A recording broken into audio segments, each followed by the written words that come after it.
150926, and we were having some technical difficulties, but we're here. We're back. We're with you. We didn't leave you. And I want to take a couple minutes here while we're waiting for folks to log in. We're still waiting for some other people, but let me talk to people for the DM 101 forum that I also host on Roll20. I wanted to share with you some things that happened like last week. If you didn't get a chance to watch the actual session, some things that I had to do as a DM. You kind of have to make a judgment call on the fly, and you may have noticed that one of the characters was resurrected, and he came back, and according to our game and our rule set, it says they come back with full hit points and things like that. We're using the options book, so there are additional skill sets and rules and things that we have been incorporated in. So, but we didn't really, I mean, we all been playing for a while. We didn't have a really good idea as to how that would handle him and his spell points. So, Here we are. Yeah, you're back. All right. So I made a quick judgment call. I think it would have been logical for him to at least get his spell points back. I mean, what the hell good would that be to come back from the dead? You get all your hit points, but you don't get, all the rest of you. So otherwise, then he would have been in a serious disadvantage. He would not have been able to do that. He would have been running around just, trying to not get hit until the encounter was over, which doesn't make for an enjoyable experience. So I took a chance and made a quick judgment call. Of course, I had some homework to do to look into that, and I still didn't find anything. But so be that as it may, it worked out. The game went ahead forward as we had anticipated. We got a chance to play, and things worked out, fairly well. So the party is in a position of strength, and they can take advantage of that. But the one thing that I wanted to share with you is how the XP was distributed last week. Now I'm going to share with you some things here about this particular adventure module. It does say some certain things. Of course, this is an adventure module that was played at Gen Con as a tournament. So it has a tendency to be a little bit heavy-handed. It's designed to thin the herd, so to speak, and so the monsters are going to be a little bit heavy duty. They're going to be hard hitters and things like that. So, but anyways, I just wanted to share with you, because if you watched last session, you will notice that they actually did quite a bit of damage, but they didn't kill anything. So now what do? They were fighting as hard as they could. They inflicted quite a bit of damage. In fact, I'll share it with you. I added it up. It was like 350 hit points of damage, I think. It's quite a bit, So now what do? How do you award experience points for your players for their efforts? Well, it could have been done a couple different ways. I could have just went ahead and gave an award for overcoming this particular challenge. But then again, it comes to the point, well, okay, the party really didn't figure out how to overcome the challenge. So then what do? And the challenge was, if you just stay on the path and you were non-threatening in any way, the vegetation and the trees in the cemetery would stop attacking you. But instead, the party was attacking and continued attacking and things like that. So I really couldn't give the party experience points for overcoming the challenge because they didn't really quite figure it out. So what I did is like I said, I went through and I clicked on every token and I added up how many hit points of damage they inflicted on the encounter as a total. Now I'm going to share with you very quickly. It's not going to affect the game in any way. It's not going to let the cat out of the bag. It's not going to ruin the adventure. They're already past it. They're beyond it. And so in me sharing this with you and letting you have a peek at the adventure module, how this one is written that we're using, you can kind of see how it's laid out. It'll kind of open your eyes a little bit, and then I'll share with you very quickly how I added up the experience points. Anyways, in this particular instance, in this particular area, in this particular module, these monsters, these trees in particular, I was instructed secretly in the module for the DM that each tree should be handled as a 10 hit dice creature, which is pretty powerful in this particular game. Um, and each tree was supposed to have 60 hit points across the board. And of course, each tree, according to the modules, it tells me will be able to attack 4 times per round and inflict 1 to 6 hit points of damage per attack. So each tree can hit 4 times. Each tree does 1 to 6 hit points of damage if it scores a hit.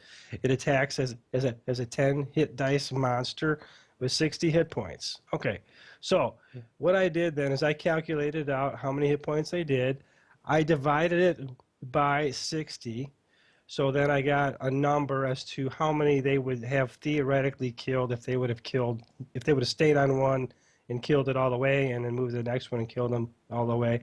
But that didn't happen. So then I took that number, which I think came up to be like 7 or so, 6 or 7, and I took that and I multiplied it by what you would typically expect a 10 hit dice creature to yield if it were to yield experience points. Now, in Roll20, there are handouts in there that the players have not been added to the list to see. Only I can see them.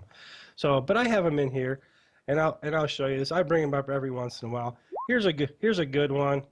You can take a look at that one. If you slide it over the way, I'll open up another one, and we can look at these side by side.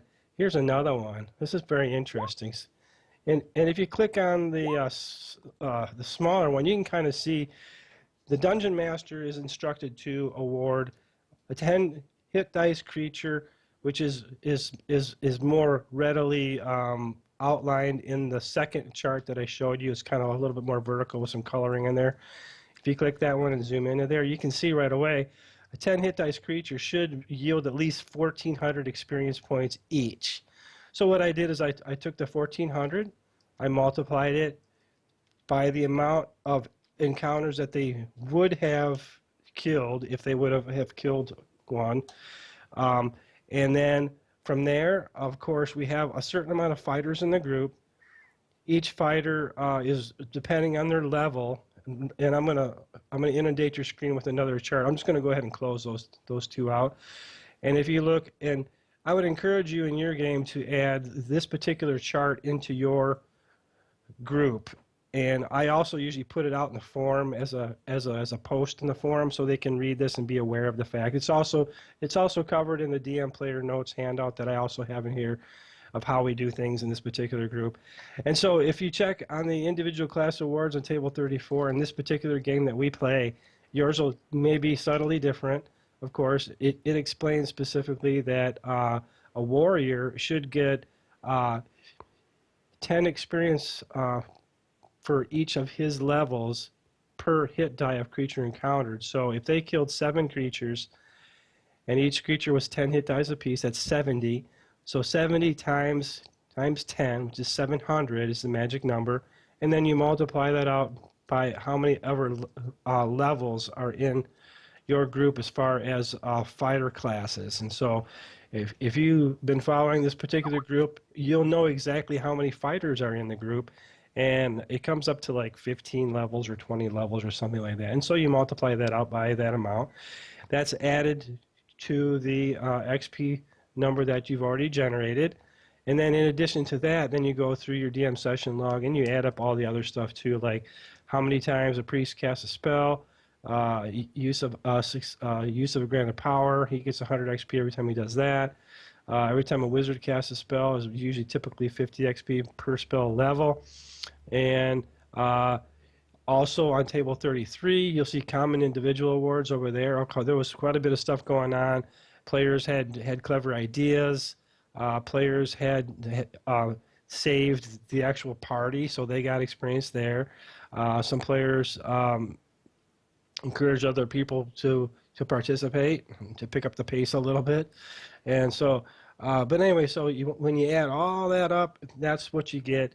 And that's how I got to that, to the grand sum of like 25,000 experience points. And then, of course, I put it in a group a lump sum, and once you add all that, and there's of course there's other things too, alignment challenges. Now, Carmelo didn't have to call it his deity to try to save anybody, but he did. So he would get experience points for following his alignment and so on and so forth. So you add all that up, divide it by the amount of people that were present, that who participated in that, and everybody gets kind of an equal amount. I usually do that later on as the adventure party matures and develops and understands how to gain experience points from their own character class. Now, if you'd been following us from day one, you would have seen I did kind of a shift on how I distribute the XP. The first couple of levels, like 3 or 4 levels or so, I was only giving experience points for what people were doing individually. And that's good for a while. It helps to reinforce that people should be playing their character, using their skill sets, using their character wisely, doing everything on the chart that we just looked at, and so on and so forth. Then after a while, they get it. And so I make the shift. Now, you can continue doing that as you would normally do. I make the shift just because of the fact that the game system we're using right now makes it incredibly difficult for mages to level up. And so in doing so, at some point making a lump sum where everybody gets a piece of the pie, it makes it fair. It also then kind of shifts the focus now from what I'm doing into more of a team aspect. Everybody gets something, and even if there was no encounters whatsoever, you would still get something for surviving. And that's the bottom line. Whenever you're running a group, if they don't encounter anything and they're just looking around or whatever, then always give them something at the end of every session just for being able to stay alive. So, and if you've been reading every DM session log that I've been putting up on Roll20, you can see the fluctuations. On average, they'll usually be like a 300 XP group per session if nothing drastic occurs, and it could swing wildly, as you saw like last time. It was 5 figures worth of XP. So, but anyways, I just wanted to share that with you so you guys can at home, if you're running a group, you have some idea how to handle that situation. You got to make decisions on the fly. You got to be on top of your game, and then when it comes to awarding XP, of course, your players aren't showing up just to be nice to you or just to look at your ugly mug. They're coming to do something and to earn something. So make sure that you award and reward your players every session. All right.